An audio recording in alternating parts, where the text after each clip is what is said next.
வணக்கம் ஃப்ரெண்ட்ஸ். இது பார்த்தீங்கன்னா, ஃபுல்லா கிண்டி புளிச்ச புளிச்சக்கீரையிலேயே 2, 3 வகை இருக்கு. இது வந்து கிண்டி புளிச்ச விதை.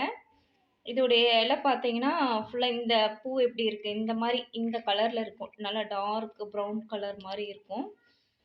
மெரூன் கலர் அப்படி ஒரு மாரி அந்த ஷேட்ல தான் இருக்கும். செம்ம டேஸ்ட்டா இருக்கும். இது நேத்து அம்மாயி வீட்டுக்கு போயிருந்தோம். நெறைய செடி இருந்தது. அதில ஒரு செடிய பிடுங்கி நல்லா முத்துன விதை இருக்கிறத எடுத்துட்டு வந்தோம். பாருங்க, இது விதை பாருங்க எப்படி இருக்குன்னு. இது பார்த்தீங்கன்னா, நம்ம நார்மல் புளிச்சக்கீரை விதை மாரி தான் இருக்கும். ஆனா, கீரையுடைய டேஸ்ட்டும் சரி, கீரையுடைய இலையும் சரி, வேற கலர் நல்லா செம்ம டேஸ்ட்டா இருக்கும். இத சாப்பிட்டு பார்த்தவங்களுக்கு தெரியும் கிண்டி புளிச்ச எப்படி இருக்கும்னு.